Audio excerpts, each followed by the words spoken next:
Hello बच्चों, welcome once again to my channel Smita classes. जैसा कि आप लोग जानते हैं कि हम लोग we were dealing with the science book of future kids science of standard 7 and we have already done many of its chapters of future kids science standard 7 and we were dealing with the electric current and its effect chapter.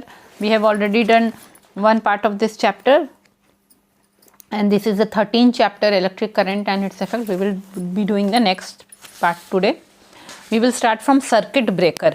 ठीक है, circuit breaker को हम लोग fuse की जगह use कर सकते हैं। देखिए, फ्यूज़ के बारे में हम लोगों ने पढ़ा था तो क्या जाना था कि फ्यूज़ जो है वो कब होता है, किसी इलेक्ट्रिकल अप्लायंसेस को एक्सेसिव करंट से बचाने के लिए। एक्सेसिव करंट आएगा तो वो डैमेज हो जाएगा, उससे बचाने के लिए हम लोग क्या करते थे, फ्यूज़ का यूज़ करते थे। फ्यूज़ क्या करता था, फ्यूज़ का वायर वहाँ पे मेल्ट करके ब्रेक कर देता था और करंट को आगे इलेक्ट्रिकल अप्लायंसेस में जाने नहीं देता था। ठीक है, और लार्ज करंट फ्लो क्यों होता था, शॉर्ट सर्किट और ओवरलोडिंग के कारण होता था। ठीक है, कि जब लाइव और न्यूट्रल वायर एक दूसरे से टच हो जाता था तो उसको शॉर्ट सर्किट बोलते थे। और ओवरलोडिंग कब होता था, जब बहुत सारे अप्लायंसेस एक सिंगल सॉकेट में कनेक्टेड रहता था तो ओवरलोडिंग होता था। ठीक है, अब हम लोग वैसे ही सर्किट के ब्रेकर के बारे में पढ़ेंगे। तो फ्यूज़ की जगह आजकल एक नया चीज़ यूज़ करते हैं, सर्किट ब्रेकर उसको बोलते हैं। इसका नाम है MCB, इसको कि स्टैंडर्ड और मिनिएचर सर्किट ब्रेकर बोलते हैं। स्टैंडर्ड या मिनिएचर सर्किट ब्रेकर बोलते हैं। ठीक है, अगर करंट एक सर्टेन वैल्यू से ज़्यादा हो जाता है तो MCB सर्किट को ब्रेक कर देता है, जैसे कि फ्यूज सर्किट को ब्रेक कर देता था ताकि ओवरलोडेड करंट आगे ना चले जाए, एक्सेस करंट, और आग नहीं लग जाए। ठीक है, तो जब किसी सर्किट में उसका सेफ लिमिट से ज़्यादा करंट आ जाता है तो ये MCB जो है वो ऑटोमेटिकली टर्न ऑफ हो जाता है। ये ऐसा कैसा होता है, बहुत सारे घरों में हमने देखा है कि जब करंट ज़्यादा हो जाता है तो क्या होता है, वो उसका जो ऐसे ऐसे छोटे छोटे बहुत सारे स्विचेस लगे रहते हैं वो नीचे आ जाता है। फिर हम लोग जब उस स्विच को ऊपर कर देंगे तो वो ठीक हो जाता है। ठीक है, तो ये स्विच सब जो है ऑटोमेटिकली टर्न ऑफ कर जाता है जबकि करंट में ज़्यादा आ जाता है, एक्सेसिव करंट आ जाएगा सेफ लिमिट से ज़्यादा, और फिर हम लोग उस स्विच को फिर से ऊपर की तरफ कर देंगे तो सर्किट फिर कंप्लीट हो जाता है। ठीक है, यानी कि हीटिंग इफेक्ट ऑफ करंट पे यह काम नहीं कर रहा है। जैसे कि फ्यूज़ आपका हीटिंग इफेक्ट ऑफ करंट पे काम करना था, ये हीटिंग इफेक्ट ऑफ करंट पे काम नहीं कर रहा है। ये करंट का और एक इफेक्ट क्या है, मैग्नेटिक इफेक्ट ऑफ करंट है, उस पर ये काम कर रहा है MCB।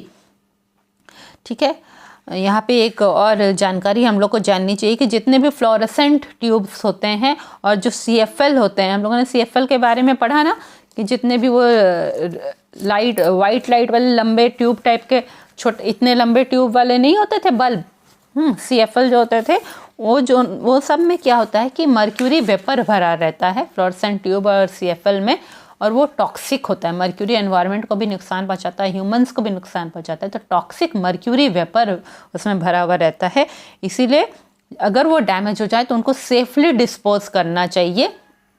ठीक है, उसका तरीका होगा, आप आगे पढ़ेंगे तो जानेंगे कि उसको कैसे सेफली डिस्पोज करना है। इधर उधर एनवायरनमेंट में खुला फेंक देंगे तो मर्क्यूरी वेपर जो है नुकसान पहुँचाएगा। ठीक है, तो हम लोग जान पाए कि MCB जो है वो magnetic effect of electric current पे काम करता है। अब हम लोग आगे पढ़ेंगे कि magnetic effect of electric current होता क्या है। जब हम इलेक्ट्रिक करंट को किसी कंडक्टर के थ्रू पास कर रहे हैं, कंडक्टर क्या होता है, जो कि आराम से हीट और इलेक्ट्रिसिटी को पास करने देता है, जैसे कि मेटल्स होता है। ठीक है, तो जब हम इलेक्ट्रिक करंट को मैग्नेटिक फील्ड से पास करते हैं तो एक तरह का जो इलेक्ट्रिक करंट को कंडक्टर के थ्रू पास करते हैं तो आसपास एक मैग्नेटिक फील्ड सेटअप हो जाता है, और वो मैग्नेटिक फील्ड माने मैग्नेटिक इफेक्ट आसपास रहता है। कब तक, जब तक कि करंट जाता रहेगा उस कंडक्टर में। इसी को magnetic effect of electric current कहते हैं। इसको पहली बार किसने ऑब्जर्व किया था, एक प्रोफेसर थे फिजिक्स के, किस जगह पे, स्वीडन में एक जगह है कोपेनहेगन। ठीक है, वहाँ पे 1820 में प्रोफेसर थे हैंस क्रिश्चियन ऑर्स्टेड। ठीक थे, तो 1820 में इन्होंने इस चीज़ को पहली बार ऑब्जर्व किया था, magnetic effect of electric current को। ठीक है, उन्होंने क्या किया था, एक सेटअप किया था जिसमें उन्होंने बैटरी लगाया, स्विच लगाया और एक वायर लगाया। ठीक है, और उसी के पास जो है एक कंडक्टिंग वायर लगाया, बैटरी की सब लगाया। ठीक है, और ये कंडक्टिंग वायर AB जो है उसको बैटरी से कनेक्ट कर दिया। ठीक है, और उसी के नीचे उन्होंने एक मैग्नेटिक नीडल रखा, एक कॉम्पास को रखा। जिसमें कि कंपास में नीडल लगा रहता है उसी वायर के पास रखा है। कैसे रखा? पैरेलल, वायर के पैरेलल रखा। ठीक है, इस तरीके से उन्होंने उसे रखा। ठीक है, इसमें उन्होंने किस तरीके से रखा कि जो वायर और नीडल है दोनों नॉर्थ साउथ डायरेक्शन में था। कंपास का रेड पॉइंटर जो था वो नॉर्थ की तरफ पॉइंट कर रहा था, ब्लैक साउथ की तरफ, और वायर भी उसी तरीके से था, दोनों पैरेलली रखा हुआ था। तो जब की ओपन था तब कोई भी करंट वायर में नहीं जा रहा और मैग्नेटिक नीडल जो है वो पैरेलल ही रहेगा वायर से। ठीक है, जैसा नॉर्मली कंपास नीडल रहता है। ठीक है, और दोनों नॉर्थ साउथ डायरेक्शन में रहेंगे। अब जैसे ही की को क्लोज किया गया, करंट फ्लो होने लगा, तो हम देखते हैं कि मैग्नेटिक नीडल जो है वो डिफ्लेक्ट हो गया और एक नया पोजीशन ले लिया। कैसा लिया? वो पहले नॉर्थ साउथ था, अब थोड़ा वेस्ट की तरफ वो टिल्ट कर गया। ठीक है, और करंट कैसे आ रहा है? करंट वैसे ही जा रहा है, नॉर्थ टू साउथ करंट जा रहा है। ठीक है, करंट उसी डायरेक्शन में जा रहा है, अपना साउथ टू नॉर्थ करंट जा रहा है। ठीक है, अब जो है, अब करंट को हम लोगों ने रिवर्स कर दिया। साउथ से नॉर्थ जा रहा था, अब हम लोगों ने उसको नॉर्थ से साउथ ले आया। वो हम लोग कैसे कर सकते हैं? बैटरी का पोजीशन को चेंज कर देंगे, बैटरी का पॉजिटिव टर्मिनल को ऊपर की तरफ कर देंगे, नेगेटिव टर्मिनल को नीचे की तरफ कर देंगे, तो करंट का डायरेक्शन रिवर्स हो गया। अब जैसे ही करंट का डायरेक्शन रिवर्स हुआ तो कंपास का जो रेड नीडल जो कि वेस्ट की तरफ डिफ्लेक्ट हो रहा था, अब वो ईस्ट की तरफ डिफ्लेक्ट हो गया। ठीक है, तो जैसे ही हम लोगों ने करंट के डायरेक्शन को रिवर्स किया, ठीक है, तो करंट नीडल का भी डिफ्लेक्शन कंपास का अपना डायरेक्शन चेंज कर दिया। इससे यह कंक्लूड किया ऑर्स्टेड ने कि मैग्नेटिक फील्ड कैसे, एक मैग्नेटिक नीडल कैसे डिफ्लेक्ट हो जा सकता है जब उसके आसपास तो कोई दूसरा मैग्नेटिक फील्ड होगा। ठीक है, तो current in the wire must be producing a magnetic field. इसका मतलब जो करंट वायर में जा रहा है उसके आसपास मैग्नेटिक फील्ड है। देखिए, इसका एक लाइव एग्जांपल है कि जब कोणार्क मंदिर हम लोग जानते हैं ना, कोणार्क में सन टेम्पल है उड़ीसा में, तो जब बोला जाता है कि उसके ऊपर बहुत बड़ा सा मैग्नेट था उसके छत के ऊपर, तो जब जो है शिप सब पास में, उस वक्त समुद्र था, तो शिप सब जो समुद्र से जाता था उनका जो कंपास नीडल है वो डिफ्लेक्ट कर जाता था। क्यों? क्योंकि वो जो बड़ा सा मैग्नेट था मंदिर के ऊपर, वो उसके इतना मैग्नेटिक इफेक्ट डालता था कि उनका कंपास नीडल डिफ्लेक्ट कर जाता था और रॉन्ग डायरेक्शन दिखाने लगता था, और शिप सब खींच खींच के ये मंदिर के पास चले आते थे। बाद में वो जो फॉरेनर शिप सब था, जो कि चाहे पोर्तुगीज़ हो कि ईस्ट इंडिया कंपनी का शिप हो, उन लोगों ने वो कंपास को ही उखाड़ के वह ले गए। ठीक है, ये बात का ऐसा स्टोरी है। कंपास को उखाड़ के नहीं ले गए, वो मैग्नेट जो मंदिर के छत के ऊपर था उसे ही वह उखाड़ के ले गए, क्योंकि उनका शिप बार बार उधर खिंचा जाता था। ठीक है, इसका मतलब कि कंपास नीडल के पास कोई मैग्नेटिक फील्ड होगा तो वो डिफ्लेक्ट हो जाता है।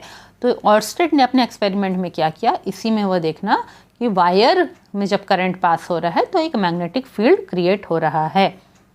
तो इलेक्ट्रिक करंट हम लोग जानते हैं, इलेक्ट्रिक करंट होता कैसा है? चार्जेस जब मूव करते हैं, ठीक है, यानी कि चार्ज जब मूव कर रहा है तो वह एक मैग्नेटिक फील्ड क्रिएट कर रहा है, और जब कोई भी करंट फ्लो नहीं हो रहा है कंडक्टर में तो कोई भी मैग्नेटिक फील्ड क्रिएट नहीं हो रहा है।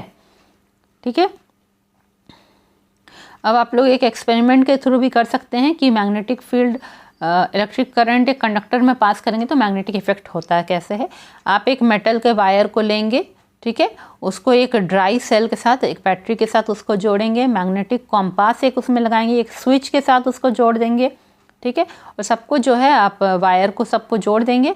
उसके बाद जो है, अब जब हम लोग स्विच को ऑन करेंगे तो करंट बैटरी के थ्रू होके फ्लो करने लगेगा, और कंपास नीडल भी उस कंपास नीडल को हम उस वायर के ऊपर ही रख देंगे। कंपास नीडल को वहाँ से कनेक्ट नहीं करेंगे, उस वायर के ऊपर रख देंगे, और हम लोग देखेंगे जब स्विच ऑन है तो कंपास नीडल डिफ्लेक्ट हो रहा है, और जब स्विच ऑफ रहेगा तो कंपास नीडल डिफ्लेक्ट हो नहीं रहा है।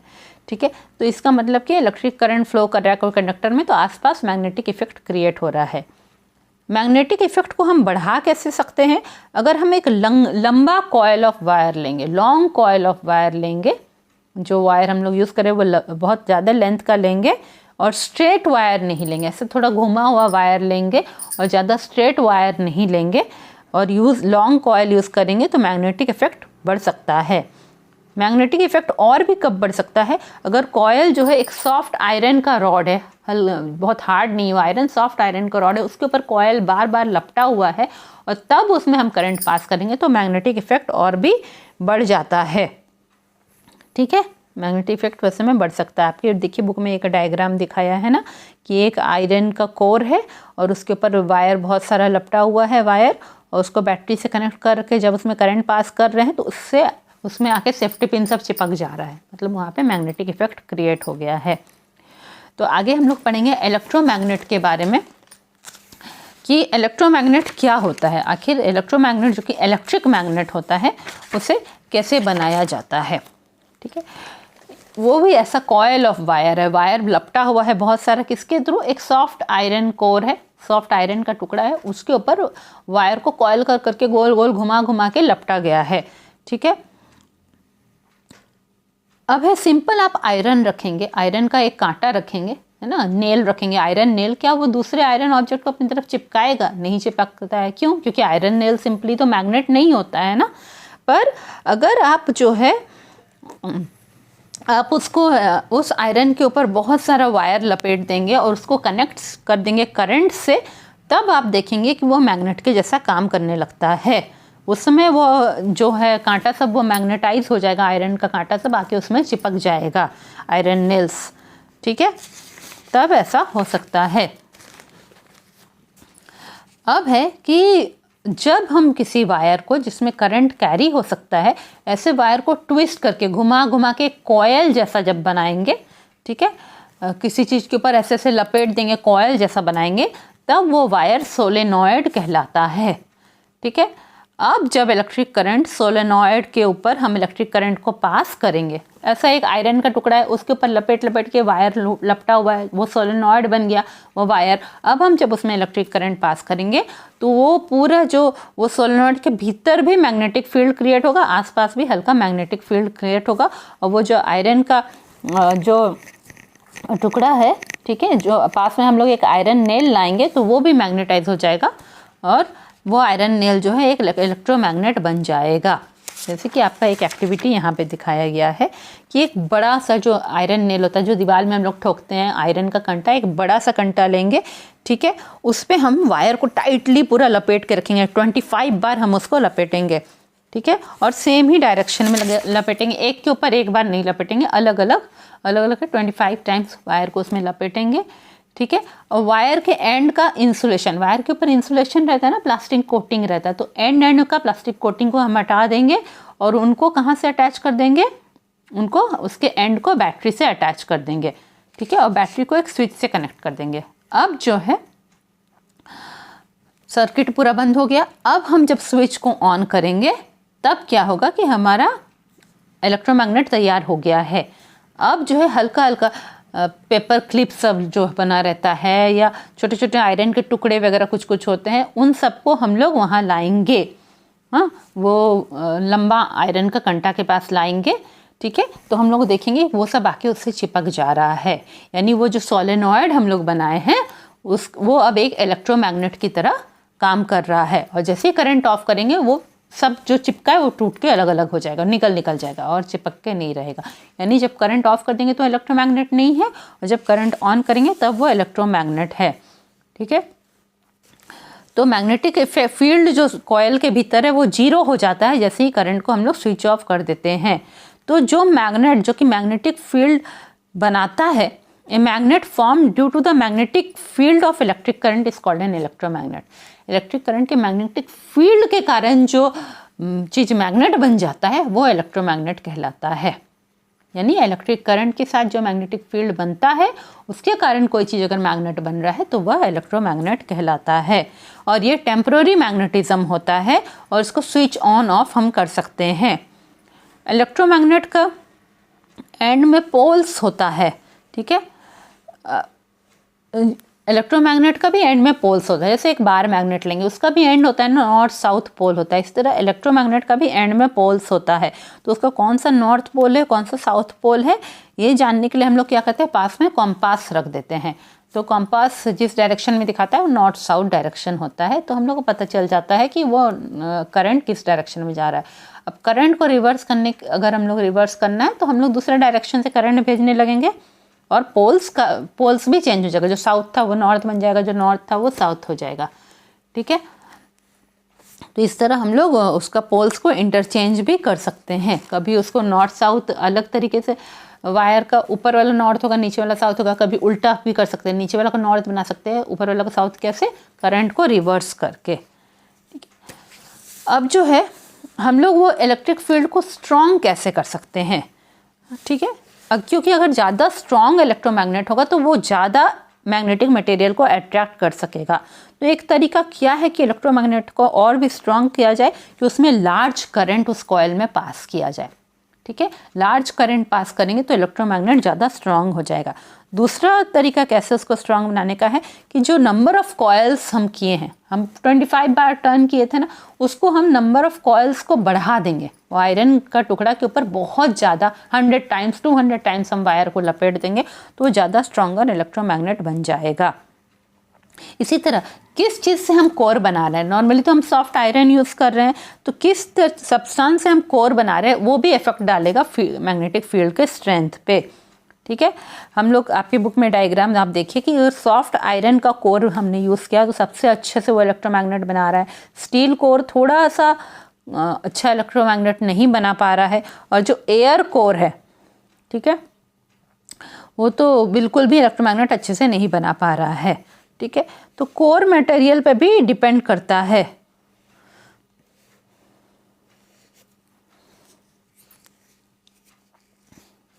अगर आप 3 तरह के कोर को लेंगे, तीनों में सेम नंबर ऑफ टाइम्स आप वायर को लपेटेंगे, तो भी अगर कोर अलग अलग क्वालिटी का है तो उसी हिसाब से इलेक्ट्रोमैग्नेट का स्ट्रेंथ भी अलग अलग होगा। ठीक है, कोर मटेरियल अगर अलग अलग होगा। आयरन को ही नॉर्मली हर जगह इलेक्ट्रोमैग्नेट यूज़ करने के लिए लेते हैं, क्योंकि जब करंट स्विच ऑफ कर देते हैं तो आयरन अपना पूरी तरह से मैग्नेटिज्म ख़त्म कर देता है।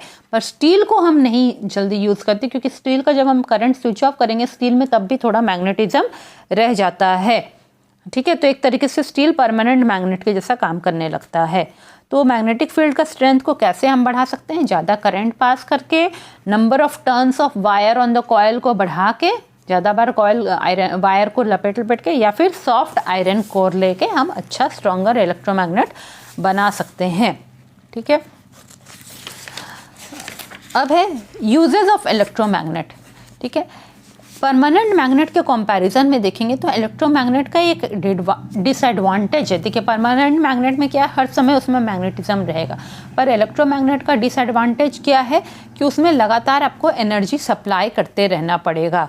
ठीक है, पर उसका एडवांटेज भी एक ये क्या है कि आप जब चाहेंगे उसमें मैग्नेटिज्म रखेंगे, जब चाहेंगे नहीं रखेंगे। आप अगर करंट को ऑन करेंगे तो मैग्नेटिज्म रहेगा, करंट को ऑफ करेंगे तो मैग्नेटिज्म नहीं रहेगा। ठीक है, तो यानी कि एनर्जी तो यूज़ होगा ही इलेक्ट्रोमैग्नेट में, इलेक्ट्रिकल एनर्जी यूज़ होगा। इसको कहाँ पे यूज़ करते हैं इलेक्ट्रोमैग्नेट को?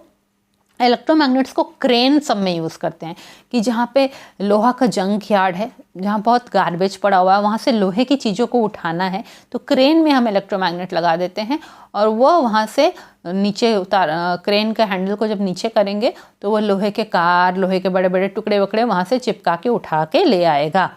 ठीक है, स्क्रैप यार्ड से, मतलब कि जहाँ पुरानी मेटल्स को ये किया जाता है, तोड़ फोड़ के फेंका जाता है और वहाँ से फिर उसको दोबारा से रिसाइकल करते हैं, तो वहाँ से आयरन ऑब्जेक्ट को उठाने के लिए इलेक्ट्रोमैग्नेट का यूज़ किया जाता है।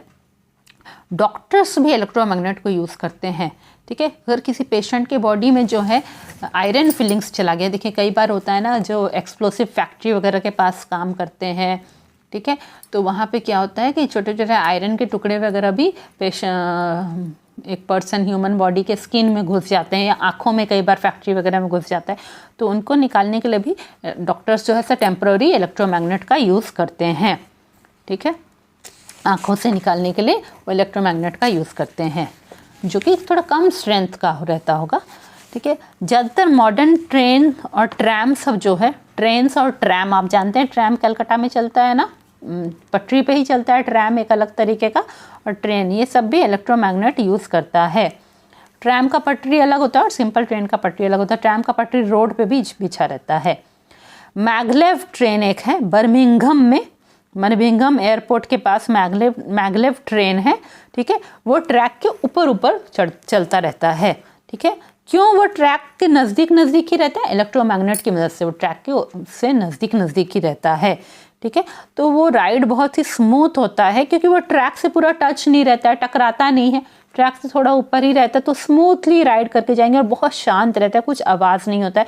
ट्रैक से एटलीस्ट वो 15 मिलीमीटर ऊपर ही रहता है और उसको टच नहीं करता है, तो कुछ शांत नहीं हो, आवाज़ नहीं होगा, शोर नहीं होगा, ऊपर नीचे नहीं होगा ज़्यादा ट्रेन। और क्या है कि ट्रेन की का व्हील्स अगर ट्रैक से टकराएगा तो टूट फूट भी सकता है ना, वियर एंड टीयर होता ही है मेटल पार्ट्स में, पर इसमें कुछ वियर एंड टीयर नहीं होगा क्योंकि वो ट्रैक के ऊपर ऊपर से जाता है, ठीक है। इलेक्ट्रोमैग्नेट को इलेक्ट्रिक बेल में भी यूज़ करते हैं, लाउड स्पीकर में भी यूज़ करते हैं, टेलीविज़न में, ठीक है, लाउड स्पीकर में, बेल, खासकर बेल सब में, जो इलेक्ट्रिक बेल घर में लगता है वो सब में इलेक्ट्रोमैग्नेट ही रहता है। आपका जब करंट नहीं रहता है तो वो नहीं बचता है ना। इसी तरह टेलीविज़न में telegraph, telephone, audio and video tape recorder जो पहले आता था, अब तो नहीं आता है, और जितना भी कुछ म्यूज़िक प्लेयर सब होता था वो सब में जो है इलेक्ट्रोमैग्नेट को यूज़ करते हैं। इलेक्ट्रोमैग्नेट का बहुत सारी जगह पे बहुत सारा यूज़ है।